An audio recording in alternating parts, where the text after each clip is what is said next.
이런 거 안 합니다. 그냥 그런 거 있잖아요. 야, 보통 여자들은 다 그렇지 않나? 라는 말이라든지, 근데 나는 전 여자친구랑 이런 식으로 연애했어. 난 전 여자친구랑 이런 식으로 뭐 싸웠어. 이런 과거 이야기들은 진짜 여러분한테 미쳐있잖아요. 안 나옵니다. 이게 왜 안 나온 줄 알아요? 여러분이 정답이거든요. 자, 오늘 주제는 남자들이 여자에게 정말 미쳐있을 때 드러나는 특징들이라는 주제인데, 사람 마음이라는 게 참 그래요. 이게 무조건 좋다 나쁘다 그렇다 아니다 확실하게 정할 수 있는 문제가 아니라, 정말 싫은 것부터 미친 듯이 좋아하는 것까지 스펙트럼이 참 다양하단 말이죠.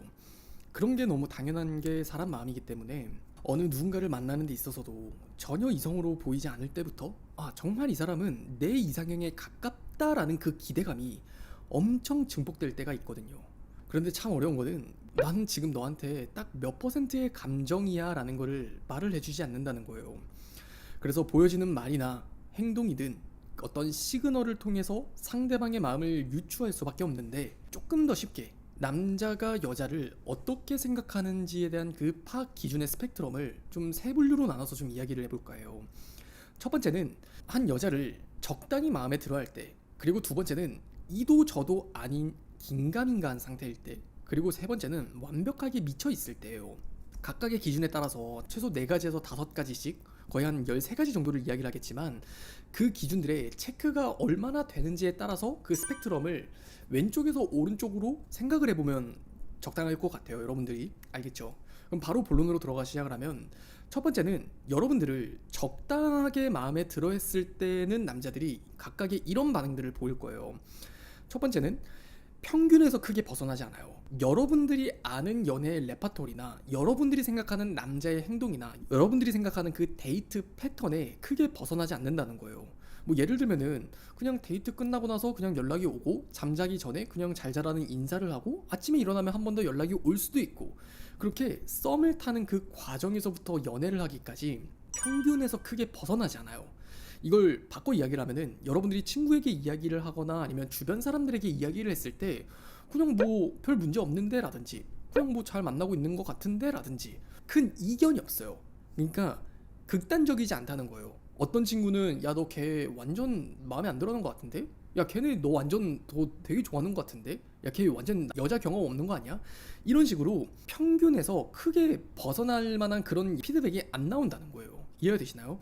그리고 두 번째, 그 남자에게서 여유가 보여요. 여러분들을 적당히 마음에 들어 한다는 거는 이전의 연애 경험에 비춰서 크게 별반 다르지 않다는 거거든요. 이게 우리가 한번 조금만 딥하게 생각을 해보면, 나한테 미쳐 있다는 거는 바꿔 말하면 본인이 만났던 전 여자들보다 확연하게 나를 좋아한다는 거예요. 하지만 남자에게서 그렇게 여유가 보인다는 거는, 그 남자가 이전에 만났었던 여자들이나 나나 크게 별 감흥이 없을 수 있다는 거거든요. 이해가 되시나요? 그러니까 이게 극단적으로 나를 마음에 들어하지 않는다의 문제가 아니라 그냥 적당히 나를 좋아한다는 거예요. 그럼 그랬을 때 이 남자는 익숙한 상황에 놓이기 때문에 여유라는 게 보여요. 여유라는 거. 그냥 남자에게 말을 할 때든, 또는 플러팅을 할 때든, 데이트를 할 때든, 또는 연락을 할 때든, 그냥 이 사람에게서 뭔가 좀 되게 여유로워 보이는데 라는 생각이 들잖아요. 그러면 그 남자는 반대로 여러분을 적당히 마음에 들어 할 가능성이 매우 높아요. 그리고 세 번째, 그 남자가 역시나 크게 감정적으로 오버를 하거나 당황하는 기색이 크게 보이지 않는다는 겁니다.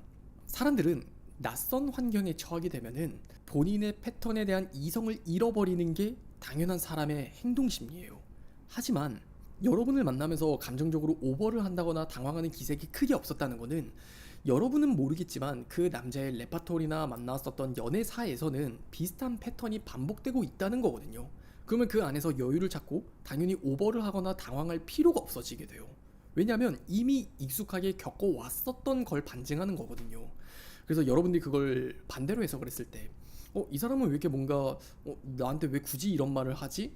나한테 왜 굳이 이런 행동을 하지? 라는 어떤 오버라든지, 얘 반응 되게 귀엽네 라는 생각이 드는 어떤 당황스러움, 이런 게 보이지 않는다면 그냥 이 사람 나를 그냥 적당히 마음에 들어 하는구나, 그런 거를 좀 생각을 해볼 수 있어요.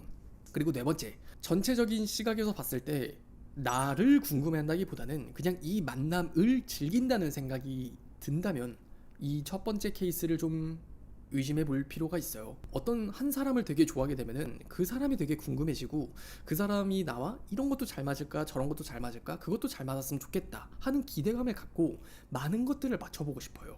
그러니까 우리가 뭐 MBTI부터 시작을 해서 취미가 뭐냐, 어떤 영화를 좋아하느냐, 어디 여행 가봤냐, 어디 여행 가는 걸 좋아하느냐, 여자친구 생기면 처음으로 데이트를 가보고 싶은 곳이 어디냐, 뭐 이런 질문들을 하잖아요.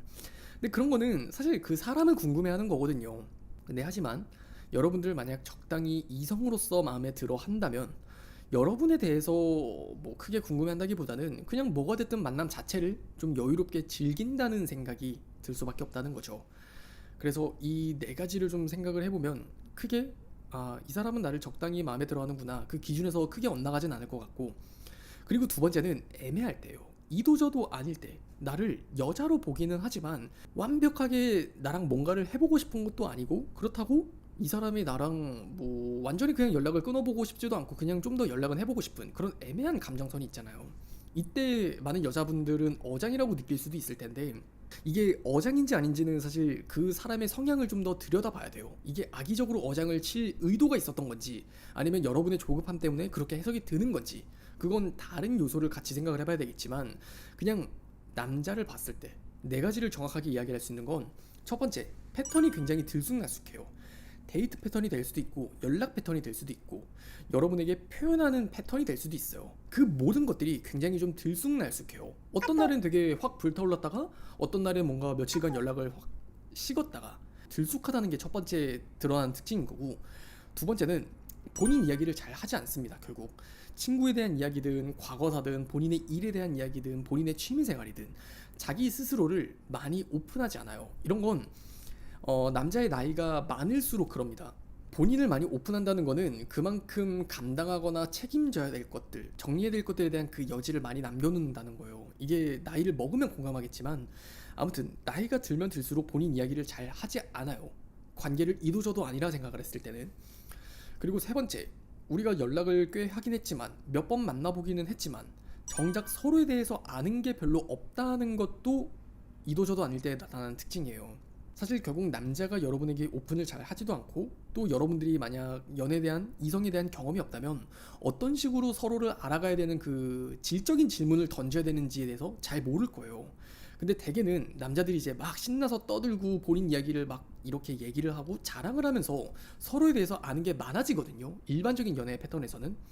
근데 남자의 감정선 자체가, 여러분을 애매하게 생각을 한다면 정작 서로에 대해서 아는 게 만난 횟수나 연락한 기간에 비해서 아는 게 별로 없죠. 그리고 네 번째, 여러분과의 관계에서 맞춰주거나 여러분과 맞춰가거나 한다기보다는 그냥 그저 여러분이 맞춰주기를 원해요.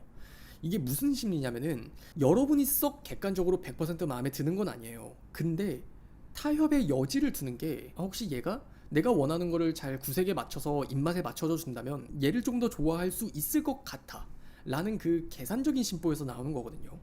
그래서 결과적으로 여러분이 봤을 때는 여러분이란 사람의 자체에 대한 매력을 느낀다기보다는 그냥 본인에게 얼마나 맞춰주는지에 따라서 그걸 계산적으로 여러분을 바라보는 것 뿐이니까. 그래서 이 두 번째 케이스는 좀 너무 진지하게 생각을 하진 않았으면 좋겠고, 그리고 마지막 세 번째, 완전히 미쳐있을 때겠죠.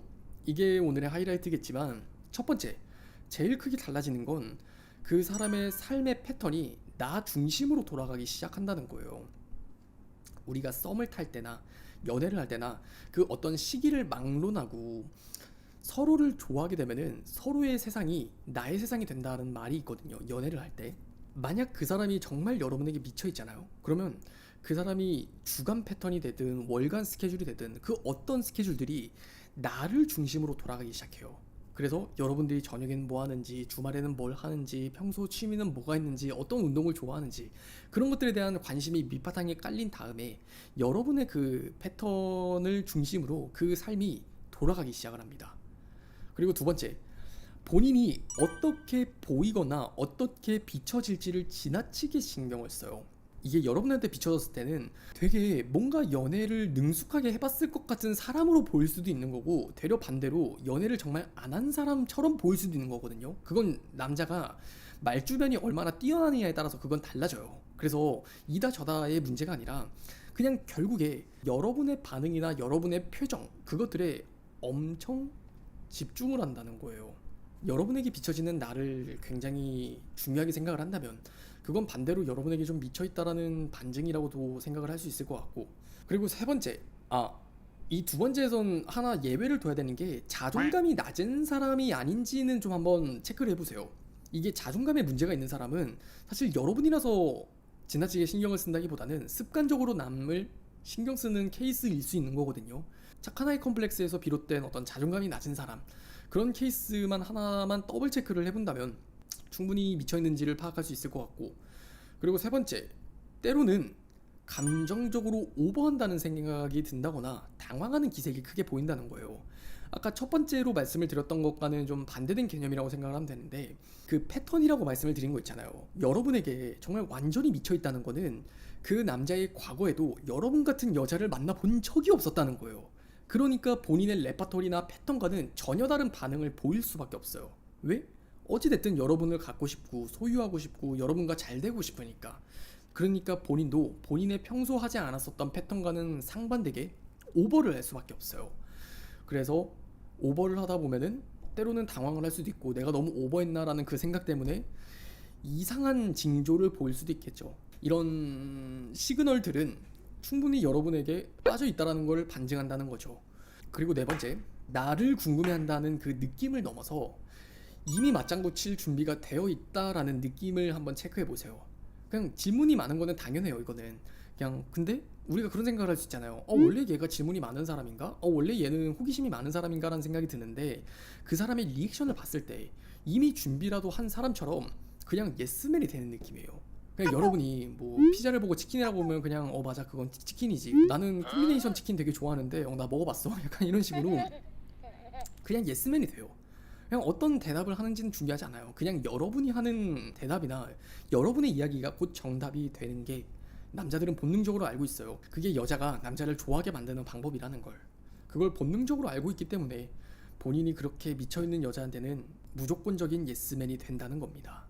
그리고 마지막 다섯 번째, 전 여친 이야기, 보편적인 연애 이야기 이런 거 안 합니다. 그냥 그런 거 있잖아요. 야, 보통 여자들은 다 그렇지 않나? 라는 말이라든지, 근데 나는 전 여자친구랑 이런 식으로 연애했어, 난 전 여자친구랑 이런 식으로 뭐 싸웠어, 이런 과거 이야기들은 진짜 여러분한테 미쳐있잖아요. 안 나옵니다. 이게 왜 안 나온 줄 알아요? 여러분이 정답이거든요. 그냥 남자가 정말 여자한테 미쳐있으면은 본인이 과거에 어떻게 연애를 했는지는 전혀 중요하지 않아요. 그냥 여러분을 생각하고 인식하는 그 과정 자체가 그냥 내 연애의 이야기와는 그냥 전혀 다른 세상 이야기거든요. 이해되시나요? 물어봐도 안 해요. 그거 되게 좋은 시그널이에요. 남자들이 되게 어줍잖게 여러분을 간보거나 또는 여러분들이 어줍잖게 나한테 맞춰지기를 그렇게 바라잖아요. 아까 애매하게 생각을 했던 것처럼. 그러면 사실 여러분이 좋은 게 아니라 나한테 맞춰질 수 있는 여자를 좋아하는 거기 때문에 본인 얘기를 되게 많이 해요. 나는 전 여친이랑 이렇게 헤어졌다, 난 전 여친구랑 이랬었다, 그랬었다, 어떤 기준에 대한 이야기를 정말 많이 해요. 근데 여러분한테 정말 미쳐있잖아요. 그런 거는 전혀 안 나옵니다. 끝으로 하나 드리고 싶은 이야기는 상황이 달라지는 거지 사람이 달라지는 게 아니라는 걸 꼭 잘 기억하셨으면 좋겠어요. 제가 지금 말씀을 드리는 이 세 가지의 분류는 여러분들이 썸을 타면서 느끼는 과정이든 실제 연애를 하면서 느끼는 과정이든 그 판단의 느낌은 크게 다르지 않아요. 여러분들이 영상을 처음부터 돌려보면 알겠지만 제가 오늘 말씀을 드리는 그 기준들은 썸 탈 때도 적용이 될 수 있는 거고 연애를 하던 중에도 적용이 될 수 있는 거예요. 연애를 하던 도중에도 이도저도 아니라는 생각이 들어. 그럼 여러분들한테 패턴이 들쑥날쑥 할 수도 있는 거고, 어느 순간부터 본인 이야기를 잘 하지 않게 되는 경우를 보게 되기도 할 거거든요. 그래서 이 세 가지는 꼭 썸에 국한해서 판단을 하는 그 기준이 아니라 사람을 관통하는 문제다. 그렇기 때문에 상황이 달라지더라도 사람은 변하지 않는다. 그렇게 생각을 하고 기억을 해보셨으면 좋겠습니다. 알겠죠?